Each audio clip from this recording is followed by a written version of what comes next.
네, 오늘 우리 말씀 앞으로 함께 나아가겠습니다. 오늘 말씀은 빌립보서 4장 6절부터 7절까지의 말씀입니다.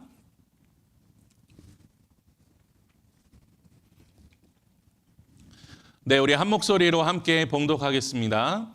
아무것도 염려하지 말고 다만 모든 일에 기도와 간구로 너희 구할 것을 감사함으로 하나님께 아뢰라. 그리하면 모든 지각에 뛰어난 하나님의 평강이 그리스도 예수 안에서 너희 마음과 생각을 지키시니라. 아멘. 네, 오늘은 염려가 기쁨이 되는 믿음이라는 제목으로 함께 말씀을 나누겠습니다.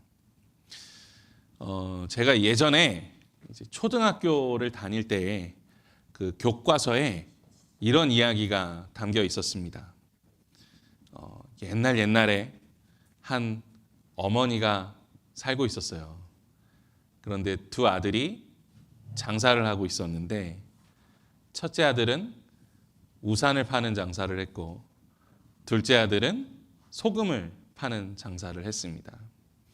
그런데 이 어머니가 매일매일 슬프게 눈물을 흘리면서 사는 거예요. 다 아시죠? 예, 그러니까 이웃이 물어봤습니다. 요즘 교과서에는 안 나오나? 안 나오는데요. 다 웃으시는 분들은 다 7080 세대들이신 것 같아. 전사님 이야기 알아요? 전사님까지는 올드하군요. 예. 누가 물어본 거죠. 어머니 왜 이렇게 매일매일 슬프게 사십니까? 그랬더니 뭐라 그래요? 비가 오는 날에는 소금이 녹으니까 소금을 사는 사람이 없어서 둘째 아들이 장사가 안 되고, 비가 오지 않는 날에는 비가 오지 않으니까 우산이 팔리지 않아서 첫째 아들이 장사가 안 되니 그게 너무 슬퍼서 매일매일 웁니다 라고 말했다는 거죠. 그러니까 그 말을 듣는 이웃이 어때요? 기가 막혀요. 그래서 아이 할머니 생각을 좀 바꿔보세요 라고 이야기하는 거죠. 어떤 조언이었을까요? 반대로 생각해 보세요. 비가 오는 날에는 첫째 아들의 우산이 잘 팔리니 행복하고, 비가 오지 않는 날에는 둘째 아들의 소금이 잘 팔리니 행복한 거 아닙니까? 그러니까 이 어머니가 생각해 보더니 그 말이 맞거든요. 그래서 그때부터는 비가 와도 또 비가 오지 않아도 행복한 삶을 살았다라는 이야기인데, 저는 처음에 이 이야기를 보면서 웃었습니다. 아니 맨날 슬퍼만 하던 그 어머니가 너무 어리석어 보였어요. 너무 쉬운 문제잖아요. 당연히 생각을 바꾸면 행복해지는데 그걸 못해서 왜 그렇게 괴롭고 슬프게 살았을까? 그런데 인생을 점점 살다 보니까, 우리도 다 그 이야기를 알고 있잖아요. 살다 보니까 이 생각이 바뀌는 것이 결코 쉽지가 않아요. 인간 어떤 존재입니까? 행복은 늘 항상 느리게 보고 불행은 빠르게 보는 존재가 우리 인간의 존재죠. 그래서 어떤 철학자가 이런 이야기를 했다 그래요. 우리의 마음은 마치 밝은 눈으로 불행만을 찾아내는 것 같습니다. 그러니까 눈은 밝아요. 정말 잘 찾아요. 근데 그걸로 행복을 찾는 게 아니라 뭘 찾습니까? 불행을 찾아요. 그리고 우리가 잘 알고 있는 헬렌 켈러는 이런 말을 했습니다. 행복의 문 하나가 닫히면 다른 문들이 열리는데, 그러나 우리는 대개 닫힌 문들만을 멍하니 바라보고 우리를 향해서 열려있는 문들은 보지 못한다. 그러니까 때로는 우리가 인생을 살아가면서 행복이 닫혀요. 그런데 다른 행복이 또 열리거든요. 그런데 그것을 보지 못하고 자꾸만 닫혀져 있는 문만 보게 되는 거예요. 참 인생이 쉽지 않다. 왜 우리 인간은 이렇게 늘 불행만 바라보며 살까라는 생각을 하게 되는 것이죠. 오늘 빌립보서 4장 6절 말씀에 어떤 단어가 나옵니까? 염려라는 단어가 나옵니다. 그런데 이 염려라는 단어는요, 단순히 내가 두려워하거나 불안하다라는 의미만 가지고 있는 단어는 아니에요. 염려는요, 나누다라는 단어와 마음이라는 단어가 합쳐진 단어입니다. 그러니까 나누다라는 단어와 마음이라는 단어가 합쳐진 단어예요. 그러니까 염려는 뭐냐? 우리 마음을 나누는 거예요. 우리의 마음을 나눠서 어느 쪽으로 우리의 마음을 끌고 들어가는 겁니까? 불행으로 우리의 마음을 끌고 들어가는 거예요. 이게 바로 염려입니다. 그러니까 한 가지 이 걱정과 근심에 빠져버리면 내가 가지고 있는 나머지 행복들을 보지 못하게 만드는 게 바로 이 염려입니다. 눈앞에 아무리 좋은 게 있어도요, 정말 90이 나에게 좋은 것인데 요 10%의 불행만 보면서 어떻게 해요? 나는 불행한 인간이다. 이렇게 결정짓는 것이 우리의 모습이라는 거예요. 그래서 저는 제 어머니께서 해주셨던 말씀을 제가 늘 기억하면서 살거든요. 제가 어렸을 때부터 저희 어머니가 그 말씀 해주셨어요. 중현아, 사과가 한 박스 있는데 매일 하나의 사과를 먹을 수 있다면 너는 제일 좋은 것부터 먹을래? 아니면 제일 안 좋은 것부터 먹을래? 다 아마 각자 취향이 있으시죠? 음식을 먹을 때도 어떤 분들은 제일 맛있는 것부터 먹고요. 어떤 분들은 아껴놨다가 맛없는 거 먹다가 제일 맛있는 거 먹고. 저희 어머니가 그러더라고요. 이 사과 상자에서 가장 안 좋은 것을 먹고 맛있는 것, 가장 좋아 보이는 것을 남겨두면 그 사람은 매일매일 그 사과 박스에서 제일 안 좋은 것만 먹는 거예요. 그런데 생각을 바꿔봐라. 이 사과 박스 안에서 제일 좋은 것만을 먹기 시작하면 매일매일 어때요? 그 사과 상자 안에서 가장 좋은 것을 먹게 되는 거예요. 그 말씀을 해주셨어요. 그래서 저는 먹을 때 가장 맛있는 거를 먼저 먹습니다. 그래서 보실 때, 조충현 목사가 저걸 먹네? 그러면 저게 제일 맛있는 거예요. 제 생각으로는. 그래서 이렇게 살이 찌는지는 모르겠는데. 예. 근데 마음 바꾸기 나름인 것 같아요. 그렇죠? 가장 좋은 것을 먼저 선택하는 인생. 내가 염려를 보기보다는 가장 좋은 것을 먼저 보는 거죠. 그 탈무드에 이런 이야기가 있습니다. 당신이 죽었을 때는 뭐예요? 벌레가 당신을 먹지만 당신이 살아있을 때에는 염려가 당신을 먹는다. 그 염려가 우리를 죽이는 거예요. 그 걱정이 근심이 우리를 죽이는 겁니다. 우리가 바다를 바라보고 있으면 해수욕장 같은 데 가시면 늘 무엇이 쳐옵니까? 파도가 쳐와요. 그렇죠? 예. 그 파도는 끊임없이 이렇게 해변가로 밀려옵니다. 그런데 우리 인생이 그런 것 같아요. 우리가 인생을 살아보면 시험이 찾아오지 않는 날은 없습니다. 그렇죠? 어려움이 찾아오지 않는 날은 없어요. 그 파도가 끊임없이 바닷가로 밀려옵니다. 그 결과 무엇이 만들어지죠? 모래가 만들어집니다. 이게 정말 놀라운 자연의 신비죠. 파도가 계속 치면서요, 돌들이 어떻게 해요? 서로 부딪히고 깎이면서 그 고운 모래들이 만들어집니다. 그런데 때로는 우리 인생이 그런 것 같아요. 그런 말들 많이 하잖아요. 인생에 파도가 많다. 그러니까 파도는 늘 있어요. 그런데 그 파도가 올 때마다 만들어지는 그 모래알 같은 걱정, 근심들, 그것이 우리의 삶에 쌓이고 쌓이고 쌓여서 어떻게 돼요? 우리를 죽여요. 우리의 마음을 죽입니다. 그런데 이 시험과 어려움이 찾아오는 것을 우리는 막을 수 없어요. 그렇죠? 바다의 파도를 멈추게 할 수 있습니까? 그럴 수 없어요. 그래서 베드로 전서 1장 6절에서도 이런 말씀을 합니다. 그러므로 너희가 이제 여러 가지 시험으로 말미암아 근심하게 되지 않을 수 없으나 오히려 크게 기뻐하는도다. 이 말씀에도 보시면 우리가 염려 없는 사람은 없어요. 그렇죠? 시험이 찾아오면 누구나 염려하고 걱정을 하게 돼요. 난 염려 없는 사람이다. 나는 걱정 없는 사람이다. 둘 중 하나예요. 거짓말하고 있거나 좀 정신 이상하거나 이 염려 없는 사람은 없어요. 그런데 성경은 무엇이라고 말씀하냐? 그 모든 시험이 찾아올 때 우리가 얼만큼 걱정해요?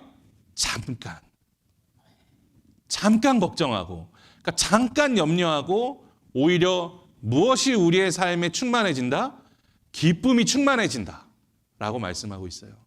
오늘 이 빌립보서 말씀, 우리가 함께 보신 이 빌립보서 말씀에는 그 지혜가 숨어 있는 거죠. 우리가 오늘 말씀을 통해서 그 지혜를 발견해야 됩니다.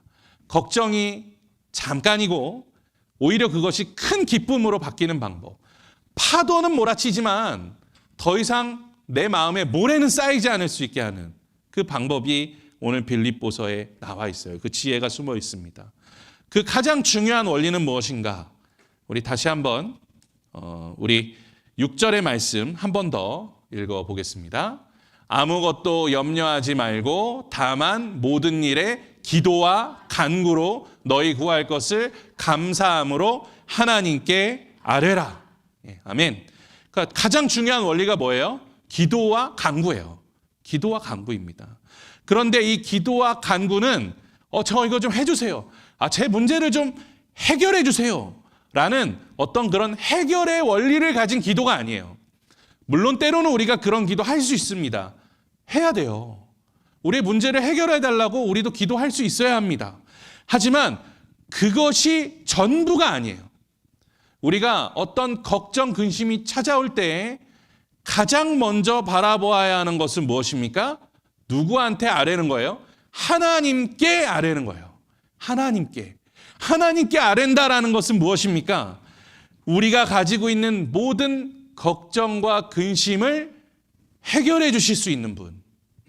그러니까 당장 우리의 문제가 해결되지 않는다 하더라도 우리에게 항상 최고의 것을 주시고 최선의 것을 주시는 분이 바로 우리의 아버지 하나님 되심을 믿는 믿음, 그 신뢰를 드리는 기도가 우리에게 가장 먼저 필요한 줄로 믿습니다. 그것이 우리의 삶에 너무나 중요해요. 우리의 일의 해결이 우리는 중요하다고 생각하잖아요. 이 문제가 빨리 해결돼야지만 그것이 중요하다고 생각하지만 성경의 말씀을 보면 이야기들의 인생의 결과들에 집중하는 것이 우리의 목적이 아니라고 분명하게 말씀하세요. 일이 해결되지 않아도 괜찮아요.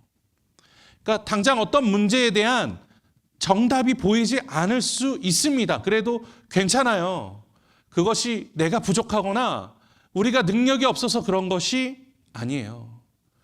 그러한 어려움이 찾아올 때마다 오히려 우리에게 주님 주시는 축복은 무엇입니까? 그래 내가 하나님을 더 의지해라.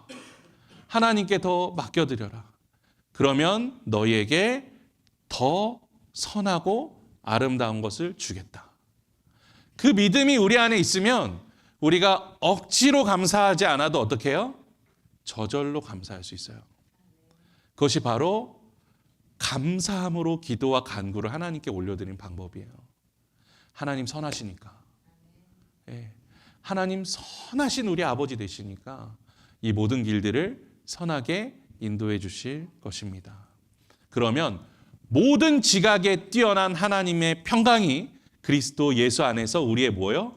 마음과 생각을 지키시리라. 그게 바로 우리 인생의 가장 큰 축복인 줄로 믿습니다. 그래서 성경은 그리스도인들에게 이 지혜가 있으면 우리가 항상 예수님 안에서 행복한 삶을 살 수 있다라고 분명하게 말씀하죠. 그러니까 우리가 또 이걸 듣고 오해하면 안 돼요. 지금 뭐 지나친 낙관론에 대해서 이야기하고 있는 것이 아닙니다. 우리가 어떤 어려움이 와도 그냥 하하호호 이렇게 살면은 다 잘 될 거야. 그런 이야기를 하고 있는 게 아니에요. 우리 그리스도인들에게 있어서 가장 중요한 것은 무엇입니까? 그것은 하나님을 붙드는 것이라는 거예요. 아버지를 붙드는 것이라는 거죠. 구원자 되시는 예수 그리스도만 나와 동행하시면 나는 만족한다 라는 고백이 우리 안에 있어야 된다는 거예요. 우리에게 열려져 있는 가장 큰 행복의 문은 무엇입니까? 그것은 바로 예수 그리스도와 동행하는 삶인 줄로 믿습니다. 우리가 그 은혜 안에 있을 때 행복을 누리며 살아갈 수 있는 거예요. 또 날마다 우리가 성령 충만함을 부르짖을 때 성령께서 우리 안에서 우리를 위하여 기도하시며 우리를 도와주신다라고 말씀하지 않습니까? 그 은혜가 우리 삶 속에 있을 때 우리가 행복할 수 있는 줄로 믿습니다. 그래서 성경이 우리에게 뭐라고 말씀하나요? 항상 기뻐하라. 여러분, 이 말씀이 그냥 이해가 되세요? 우리에게 맨날 기쁨만 있습니까? 그렇지 않잖아요. 그래도 우리가 항상 기뻐할 수 있는 이유가 무엇입니까? 우리 아버지 되시는 하나님께서 우리와 항상 함께하기 때문에 우리가 억지로 기뻐하려고 하지 않아도요, 항상 기뻐할 수 있는 거예요. 그것이 바로 우리 그리스도인들의 가장 큰 축복인 줄로 믿습니다. 토마스 아켐피스가 쓴 그리스도를 본받아라는 책이 있습니다. 우리 신학생들에게는 그 영성의 교과서라고 알려져 있는 책이에요. 그 책에는 이 마음의 평안에 대해서 이렇게 이야기합니다. 단순함과 이 순수함, 이 두 날개가 우리를 이 땅의 모든 문제들로부터 떠나 높은 곳으로 이끌어준다 라고 말씀해요. 그러니까 이 단순함이란 무엇이냐면 정말 하나님 의지하는 거예요. 단순하게 정말 믿는 거예요. 어떠한 상황 속에서도 어떠한 환경 속에서도 하나님은 어떤 분이세요? 선한 분이시다. 우리에게 시험을 주시는 분이 아니에요. 그 단순한 믿음이 우리 안에 있어야 합니다. 또 순수한 믿음이 있어야 돼요. 내가 뭐 이걸 위해서 예수님 믿겠다. 내 천국행 티켓을 위해서 예수님 믿겠다. 이게 아니고요. 정말 나를 위하여 죽으신 예수 그리스도. 그 은혜에 감사함으로 주님을 붙들고 믿고 살아가는 그 순수한 믿음. 그리고 정말 내가 예수님 한 분만 계시면 만족합니다. 라는 그 고백이 있는 그 순수한 믿음이 있을 때 우리가 그 두 날개로 단순함과 순수함 이 두 날개로 이 땅의 모든 문제들로부터 어떻게 해요? 벗어날 수 있다. 날아오를 수 있다. 그러니까 하나님의 나라를 살아갈 수 있다는 것이죠. 즉 모든 지각에 뛰어난 하나님의 평강이 그리스도 예수 안에서 우리의 마음과 생각을 지키실 것이다. 이 믿음이 우리 안에 함께 있기를 소망합니다. 이 재미있는 예화가 하나 있어요. 이 염려에 대해서. 이 사도행전 20장에 보시면 잘 아시는 이야기인데 유두고에 대한 이야기가 나오죠. 유두고. 이 설교 시간에 조는 사람이 있을 때마다 늘 고통받는 이름 유두고. 뭐 아직까지는 뭐 설교 시간에 졸면 떨어져 죽는다 이런 설교를 하신 목사님 한 번도 못 만났는데 뭐 그렇게 뭐 말씀하시는 분도 없고. 그런데 이 사건이 이런 기록이 되어 있습니다. 유두고라 하는 청년이 창에 걸터 앉아 있다가 깊이 졸더니 바울이 강론하기를 더 오래 하매 졸음을 이기지 못하여 3층에서 떨어지거늘 일으켜 보니 죽었는지라.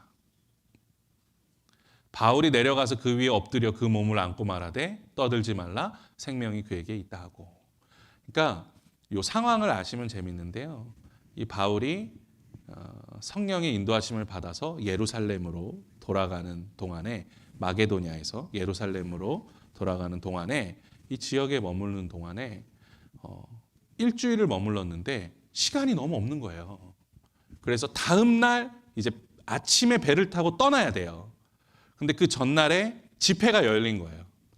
그러니까 이 바울이 하고 싶은 말이 얼마나 많았겠습니까? 하고 싶은 말이 얼마나 많았겠어요.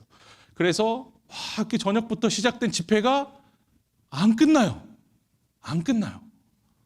그러니까 그 당시에는 하루 종일 일하고 온 사람들이 사람들도 많았던 것 같아요. 그러니까 이 창가에 걸터 앉아 있지 않았겠습니까?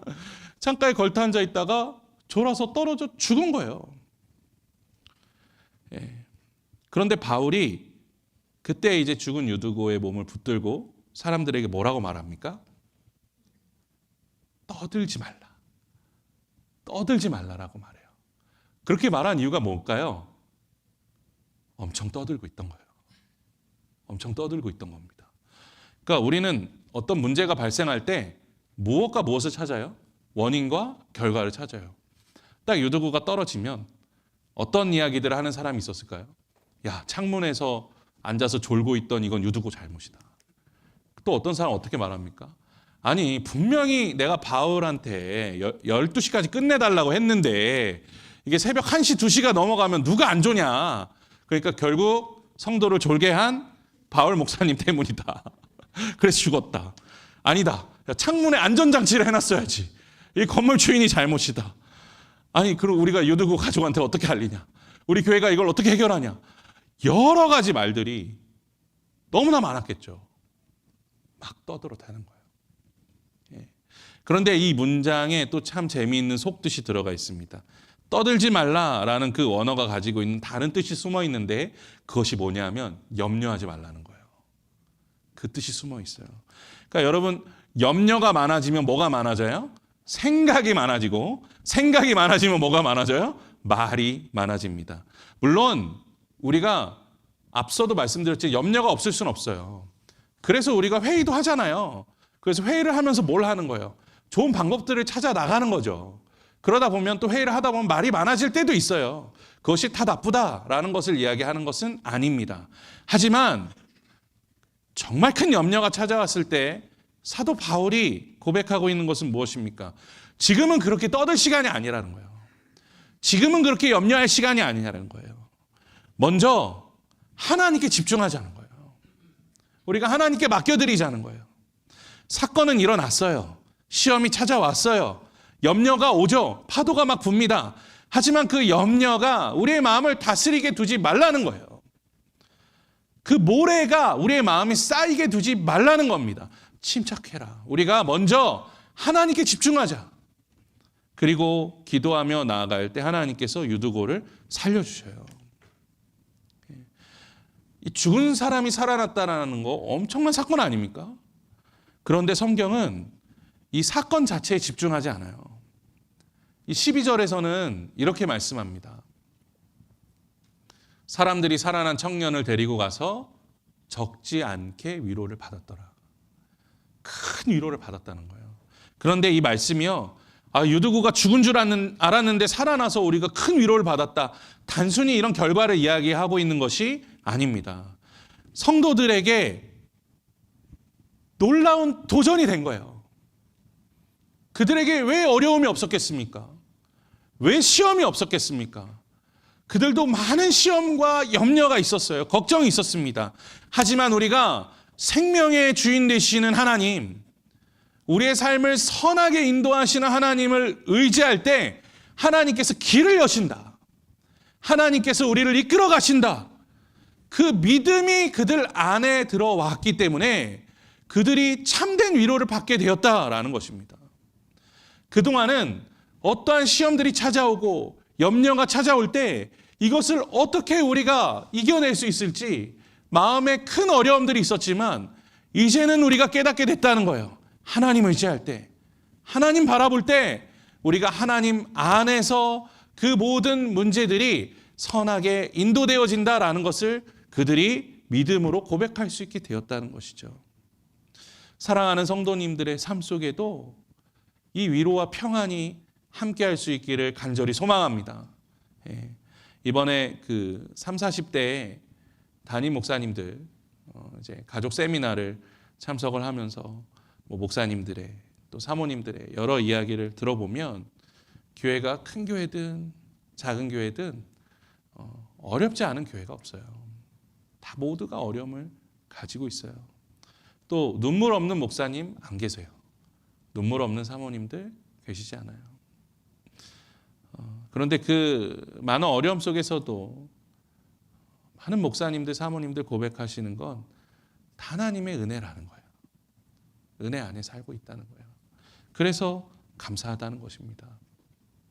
저도 많이 깨닫고 돌아와 우리 성도님들 위해서 기도하면서 그런 생각이 들었어요. 눈물 없는 성도님들이 어디 있겠습니까? 걱정, 근심, 염려 없는 성도님들 어디에 있으시겠어요? 아픔 없는, 고난 없는, 고통 없는 성도님들이 어디에 계십니까? 우리 사랑하는 성도님들이 그 괴로운 마음들, 그 아픈 마음들로 스스로를 더 괴롭히지 마시고 오늘 말씀 붙들고 정말 우리의 길을 선하게 인도하시는 하나님께 그 모든 염려와 걱정과 근심을 맡겨드릴 수 있게 되기를 간절히 소망합니다. 예. 오직 우리의 삶을 선하게 인도하시는 분은 누구세요? 아버지 하나님이십니다. 우리에게 구원의 은혜를 베푸시는 분은 오직 우리 주 예수 그리스도이신 줄로 믿습니다. 우리 안에서 우리를 위하여 기도하고 계신 분 누구십니까? 바로 성령님이십니다. 그렇게 오늘도 우리 안에 풍성하게 역사하시는 삼위일체 하나님의 은혜가 우리 안에 있습니다. 우리가 그것을 붙들고 살아갈 때 참된 평안과 위로가 함께하는 줄로 믿습니다. 우리가 그런 어떤 바다의 파도 다시 한번 생각해 보면 좋을 것 같아요. 저는 수영을 진짜 좋아하거든요. 잘해요. 왜냐하면 이상해요. 어렸을 때부터 몸이 그냥 물 위에서 떠요. 저는 잠도 잘 수 있을 것 같아요. 그냥 가만히 있어도 떠요. 그래서 저는 물에 가라앉으신다는 분들이 사실 이해가 안 돼요. 그러니까 이제 저 보면 뚱뚱하니까 무거우니까 가라앉겠지 뭐 이런 생각하시겠지만 오히려 이게 뚱뚱해질수록 몸이 더 잘 떠요. 예, 참 신기해요. 예, 그래서 저는 물에 들어가 있는 거를 너무 좋아합니다. 그런데 우리가 해수욕장을 가면 계속 이렇게 파도가 계속 오잖아요. 근데 그 파도를 보면 때로는 그게 어때 보이나요? 되게 높아 보이고 또 파도가 되게 강해 보이고 그래요. 그런데 우리가 한 발자국 한 발자국 바다로 들어가서 그 물결치는 파도를 넘어서 조금 더 나아가다 보면 그 바다가 어때집니까? 잠잠해집니다. 고요해져요. 우리가 온 우주의 주인 되시는 하나님께 우리의 모든 문제를 그렇게 맡겨드리면 그 문제는 잠잠해집니다. 바다에 몸을 맡기면 파도가 잠잠해지는 것처럼 우리가 두려워할 것은 문제가 아니에요. 우리의 마음이 빼앗기는 것을 두려워해야죠. 우리가 하나님이라는 그 진리의 바다, 은혜의 바다, 그 사랑의 바다에 우리의 몸을 맡길 때, 우리의 영을 맡길 때 하나님께서 우리의 삶을 평안과 위로 가운데로 이끌어 주실 줄로 믿습니다. 잊지 마세요. 이 세상에 하나님보다 큰 문제는 없습니다. 이 세상에 하나님보다 큰 문제는 없어요. 하나님이 해결하시지 못할 문제는 없습니다. 그런데 우리는 우리 인생에서 자꾸만 그 문제를 더 크게 만드는 은사가 있는 거죠. 우리는 그저 그 하나님 손 붙들고 나아가면 되는 겁니다. 하나님과 동행하면 되는 것입니다. 그리하면 모든 지각에 뛰어나신 하나님의 평강이 그리스도 예수 안에서 우리의 마음과 생각을 지키실 줄로 믿습니다. 네, 우리 함께 그 마음을 선포하면서 신명기 31장 8절의 말씀입니다. 우리 한 목소리로 함께 봉독하겠습니다. 그리하면 여호와 그가 내 앞에서 가시며 너와 함께 하사 너를 떠나지 아니하시며 버리지 아니하시리니 너는 두려워하지 말라 놀라지 말라. 아멘. 우리가 그 믿음 안에서 항상 감사하며 평안과 기쁨으로 살아가는 우리 복된 하비스터스 성결교회 성도님들 되시기를 주님의 이름으로 간절히 축원합니다.